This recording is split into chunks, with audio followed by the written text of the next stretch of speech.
बिस्मिल्लाहिर्रहमानिर्रहीम। Assalamu alaikum students, how are you students? I hope you fine and safe. It's your physics lecture of standard 8 on the behalf of Leeds Grammar School. Inshallah you will learn and enjoy this video. Assalamu alaikum students, today our topic is equation of motion.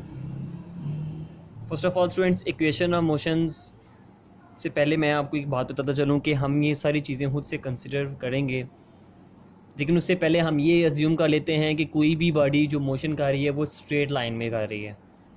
उसके बाद हम इसमें equation of motions में कुछ चीज़ों को discuss करेंगे, वो मैं आपको फर्स्ट ऑफ ऑल बताता चलूँ। वेलोसिटीज़ होंगी, डिस्प्लेसमेंट्स होंगे, एक्सेलरेशंस की वैल्यू होंगी, एक्सेलरेशन के फार्मूलाज होंगे, उसके साथ साथ टाइम का रिलेट होगा।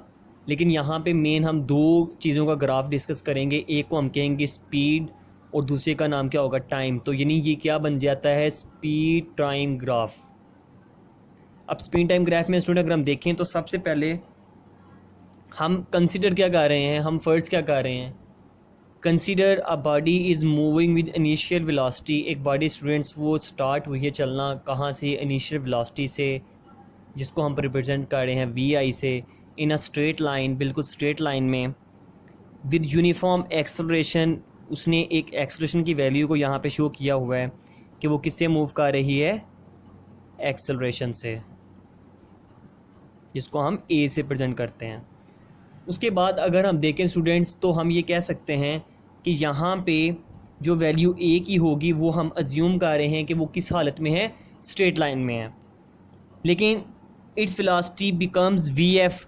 कुछ टाइम लगेगा स्टूडेंट्स, वो बॉडी मूव करेगी आफ्टर टाइम टी, कुछ वक्त के बाद जो वी आई थी स्टूडेंट्स वो क्या बन जाएगी, हमारे पास वी एफ बन जाएगी। इसका मतलब ये है कि ये कोई भी बॉडी थी वो स्ट्रेट लाइन में मूव कर रही थी आफ्टर टाइम टी, कुछ वक्त, कुछ सेकेंड्स, कुछ मिनट्स, कुछ आवर्स के बाद वो वेलोसिटी क्या बन चुकी है, v F. The motion of body is described is by speed time graph, जिसको हम स्पीड टाइम ग्राफ से प्रेजेंट कर रहे हैं, जो आपको सामने नज़र आ रहा है। सबसे पहले हम किसकी बात करेंगे स्टूडेंट, वो होगी slope of line. Slope of line का मतलब ये है कि जो रिप्रेजेंट कर रहा है इस लाइन को, यानी एक पॉइंट्स ए टू बी।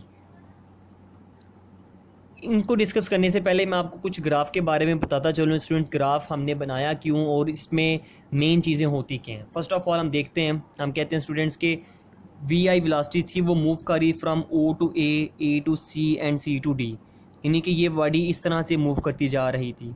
हम चलें बात करते हैं, एक कार की बात ले लेते हैं कि एक कार स्टूडेंट्स वो इस पाथ पे मूव करती जा रही है। तो उसका मतलब ये है कि वो करती जा रही है तो उसकी वेलोसिटी कितनी है, वी आई है। हमने एक्सेलरेशन की डेफिनेशन को रीड किया था अभी लास्ट टू वीडियोस में, मैं आपको बताया था कि एक्सेलरेशन का मतलब क्या होता है कि वेलोसिटी में तब्दीली आना, यानी rate of change in velocity with respect to time.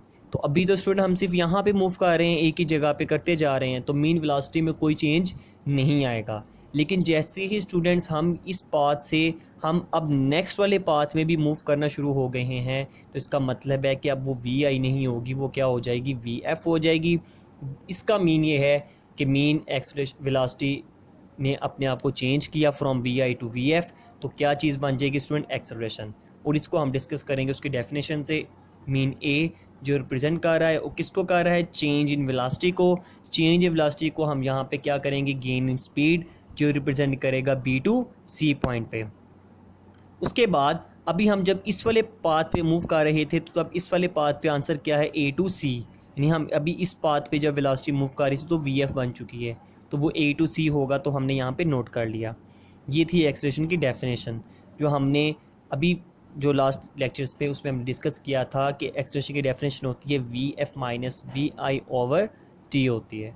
अब उसके बाद अगर हम बात करें कि टोटल जब वो वेलोसिटी, यानी कि पहले तो यहाँ से मूव कर रही थी O to A to C and C to D and D to O, वही रिप्रेजेंटेशन। लेकिन जब हम बात करेंगे टोटल की कि from v i to we f, तो चेंज तो तब होता है ना स्टूडेंट्स के जब हम वी आई से वी एफ तक जाएँ। तो अभी तो हमने सिर्फ वी एफ को जिक्र किया तो वो हमने यहाँ पे शो कर दिया बी सी। लेकिन जब हम बात करेंगे टोटल को, तो टोटल का मतलब क्या है कि चेंज इन वेलोसिटी का फॉर्मूला क्या होगा, बी डी यानी कि बी से डी जो किसको रिप्रेजेंट करेगा, वी एफ को, सी से डी किसको रिप्रेजेंट करेगा, वी आई को। हमेशा याद रखिएगा students, O to A V I को रिप्रेजेंट कर रहा है, और उसके बाद जो रिप्रेजेंटेशन फॉर्म है यानी सी से डी वो भी किसको रिप्रेजेंट कर रही है, वी आई को। और जब यहाँ पे हम नेक्स्ट जो पढ़ेंगे यानी ए टू सी वो भी किसको रिप्रेजेंट करेगी,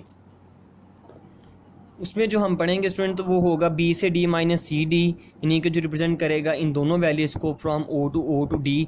ओ से डी हम तब बात करेंगे जब हम टोटल की बात करेंगे, तो टोटल में ओ से डी रिप्रेजेंट करेगा टी को, और ए से सी बी किसको रिप्रेजेंट करेगा, टी को। उसमें अगर हम देखें स्टूडेंट तो first of all B C वही फॉर्मूला यानी चेंज इन वेलोसिटी को रिप्रेजेंट कर रहा है, v f minus v i over t. उसमें स्टूडेंट्स नेक्स्ट जो हम देखेंगे उसमें वैल्यूज़ को आप रिप्रेजेंट करें, बी से D mean is equal to we F, C से D that represent will be equal to we I, and O D will be equal to T. अब इन तमाम वैल्यूज़ को स्टूडेंट हम इस इक्वेशन में जब पुट करेंगे तो बी से डी को हम किसके रिप्रेजेंट कर रहे हैं, वी एफ को, सी से डी जो रिप्रेजेंट कर रहा है माइनस सी से डी को जो रिप्रेजेंट करेगा v I, and O D को कौन रिप्रेजेंट कर रहा है, टी, तो हमने यहाँ पे राइट कर लिया। आप स्टूडेंट जब हम इस इक्वेशन को रीअरेंज करेंगे तो definitely t is equal to के इस तरफ डिवाइड हो रहा है, उस तरफ जब हम इसको लेकर जाएंगे स्टूडेंट्स तो कन्वर्जन करेंगे यानी कि इक्वेशंस को इक्वलाइज करेंगे, तो तब ये टी ए के साथ क्या हो जाएगा, multiply, and this equation that's become here. उसके बाद अब यहाँ पे स्टूडेंट ये माइनस इज इक्वल टू के जब रीअरेंज करने के बाद जब हम इसको इस तरफ लेके मूव करेंगे, इक्वलाइज करेंगे, तो ये माइनस इज इक्वल टू के इस तरफ आके स्टूडेंट क्या हो जाएगा, इसका साइन चेंज हो जाएगा, तो वो आ जाएगा प्लस। तो डेफिनेटली हम इक्वेशन को रीअरेंज कर सकते हैं कि v f is equal to we i plus a t. This is the first equation of motion. Students from notes chapter number 2 question number 4 derive equation of motion, long question, this is the most important long question of this chapter। First equation of motion student उसी तरीके से आपने ये derivations page number 29 पे है। ये student इसका total graph जो आपने मेन इंपॉर्टेंट स्टूडेंट ये हमेशा इक्वेशन ऑफ मोशन में बहुत इंपॉर्टेंट है, इसी की मदद से स्टूडेंट हम ये टोटल ग्राफिकली वैल्यूज़ को शो करते हैं। इसको स्टूडेंट आप लोगों ने अच्छी तरीके से इसको लर्न भी करना है एंड टेस्ट फॉर्म में राइट भी करना है। Send in to us. Stay home, stay safe, अल्लाह हाफिज़।